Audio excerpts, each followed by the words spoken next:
Colegas, combativos servidores, claro que nós somos a favor do PL 1466, porque nós tivemos que derrotar o Bolsonaro para resgatar a ideia de negociação. E muitos acordos construídos no âmbito do MMGI, das greves valorosas dos servidores, porque sim, teve que ter luta no governo Lula para ter direitos, então quero deixar aqui esse registro da solidariedade necessária à luta dos servidores.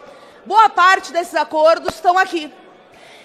São 42 acordos firmados no âmbito das mesas de negociação setorial que vieram para esse PLV.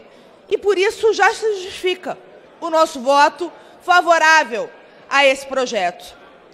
Entretanto, eu quero fazer dois debates. Primeiro, do conjunto de categorias que não foi contemplado e que faz uma luta legítima para ter a sua carreira reconhecida, os seus direitos conquistados. As reclamações diante de mesas desmarcadas do MGI de categorias que ainda buscam acordos que não foram cumpridos. Reajustes aquém da defasagem salarial, um salve para os trabalhadores da cultura que estão em greve há vários dias e que têm nosso apoio, a nossa solidariedade, inclusive uma emenda também aqui no plenário para os trabalhadores da cultura que estão em greve. Tem reivindicação dos técnicos, de veterinários, de engenheiros, num conjunto de categorias que nos procurou. E nós queremos apontar essas lacunas porque uma conquista de categorias como as que nós anunciamos aqui tem que ajudar a conquista de outras categorias em busca de direitos. Em terceiro lugar, presidente Hugo, que nós não aceitaremos chantagem com os direitos dos servidores. Nós lutamos muito no governo Bolsonaro para não ter reforma administrativa, porque eles queriam fazer a reforma trabalhista, deputado Alexandre, do serviço público, da reforma trabalhista da CLT, no serviço público. E na CLT a gente sabe o que significou perda de direitos, rebaixamento global de salários. A reforma administrativa é um ataque aos servidores públicos. Aqui tinha problemas que saíram desse relatório, mas com o presidente dizendo que quer fazer um grupo de trabalho para fazer uma reforma administrativa. Nós faremos a luta, junto com vocês, para que nenhum direito conquistado pelos trabalhadores seja perdido, porque é justamente a estabilidade do servidor que permitiu que os previdenciários, na sua greve, denunciassem a roubalheira no INSS defendendo o direito dos aposentados. É justamente a estabilidade do servidor público que permite manter a autonomia de professores, de técnicos administrativos, das universidades, dos institutos federais. Então, nenhuma reforma administrativa, todo apoio aos servidores públicos federais. Do projeto, principalmente porque ele é fruto de uma conquista de diversos setores e categorias do funcionalismo público federal, que fizeram greve, que se mobilizaram ao longo do ano de 2024 e que conquistaram acordos muito importantes, que garante um reajuste salarial. Eu quero citar, por exemplo, a greve histórica dos técnicos e docentes das universidades federais, que paralisaram, as suas atividades acadêmicas, construíram uma forte mobilização aqui no Congresso e agora, finalmente, vão poder ter aquilo que é direito deles, fruto de muita luta, de muita conquista.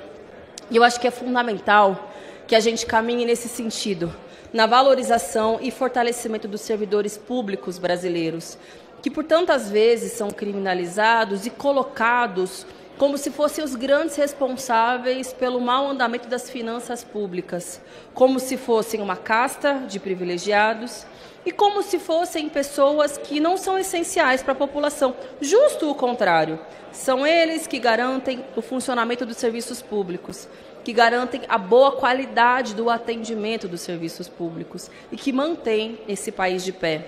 E é por isso também que é importante se fazer um alerta, porque ficou para uma segunda etapa, já foi anunciado, foi discutido inclusive no Colégio de Líderes, a possibilidade de criação de um grupo de trabalho para discutir uma reforma administrativa.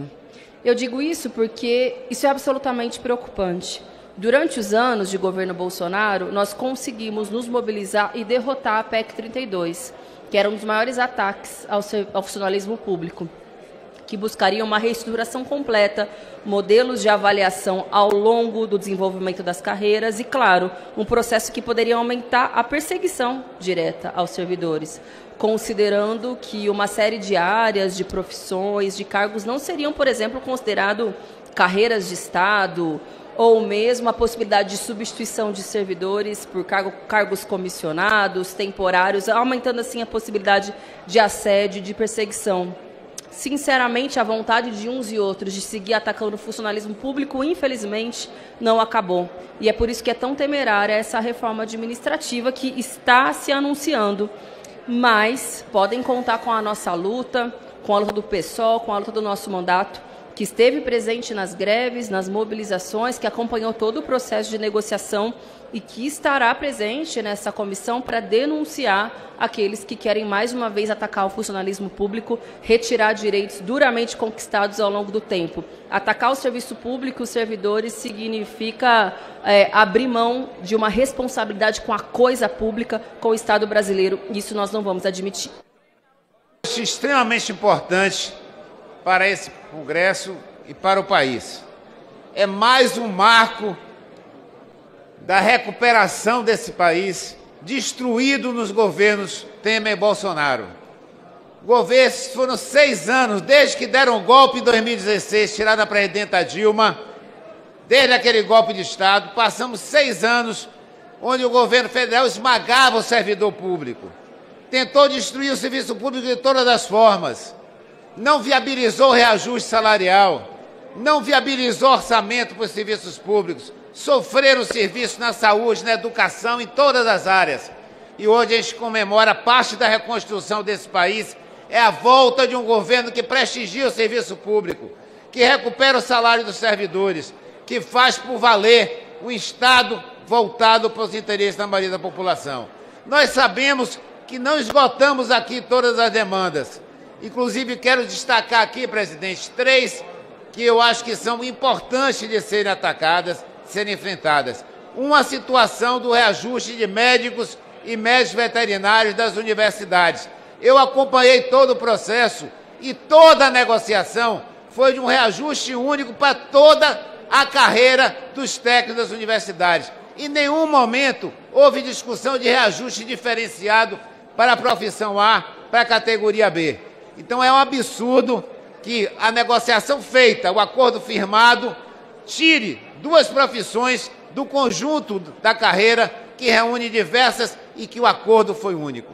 Segundo, a criação da carreira da cultura, a reconstrução do Ministério da Cultura, a recuperação da política cultural brasileira, os maiores investimentos na cultura que esse país já teve tem que ser acompanhados de uma equipe profissional, uma equipe de carreira, uma equipe que vai ter papel fundamental nessa execução. Terceiro, a criação da carreira de auditoria do SUS. Nós temos que ampliar os recursos para a saúde, mas temos que fiscalizar. E para fiscalizar tem que ter profissionais preparados, qualificados, com espectro para fazer essa fiscalização e com perspectiva de manter uma carreira profissional. Então, eu destacaria esses 3 pontos aqui.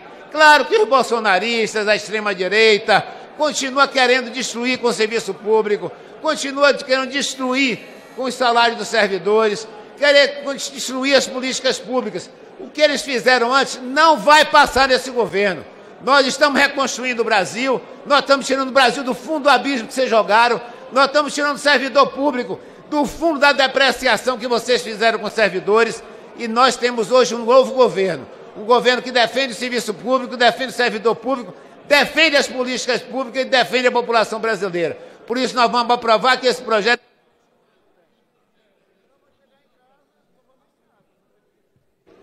Vamos aprovar hoje aqui esse projeto, um marco da reconstrução desse país no governo do presidente Lula, e vamos continuar o debate. E peço aqui o apoio à emenda 62, que está voltada para a criação da carreira de auditor, peço apoio à criação da carreira da cultura e peço apoio a corrigir o erro que fizeram no reajuste salarial para médicos e médicos veterinários das universidades brasileiras. Obrigado, presidente.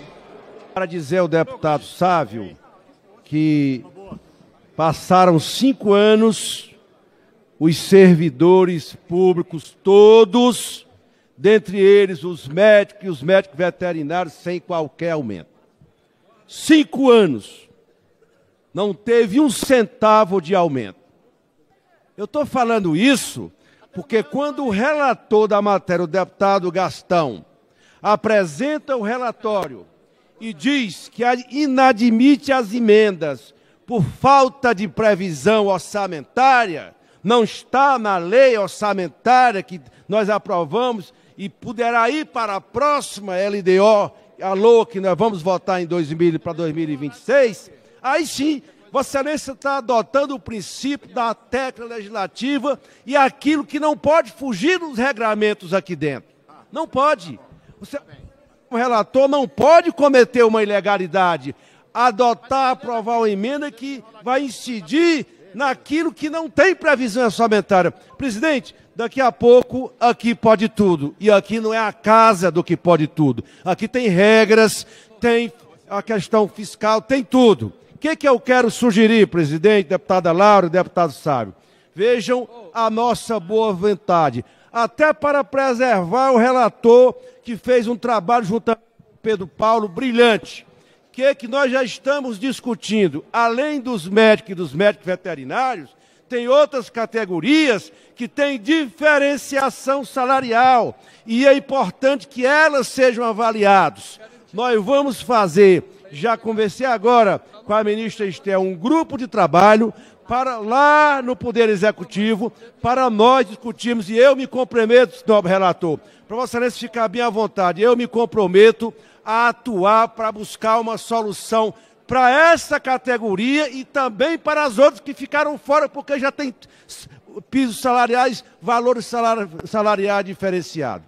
Nada da nossa parte é para prejudicar o servidor, muito pelo contrário, é dialogando, é fazendo com que as categorias tenham um reajuste que nunca mais tiveram há mais de 5 anos. E aí, nobre relator, faço um apelo aqui à deputada Laura, as emendas que foram aprovadas, presidente, eu terei todo o empenho, assim como Vossa Excelência que vai constituir um grupo de trabalho para discutir a questão da reforma administrativa mais ampla, nós vamos ter que dar conta dessa questão. Eu tinha dito isso para o professor Luizinho, estou dizendo isso aqui para a deputada Laura e também para Vossa Excelência, deputado Sábio.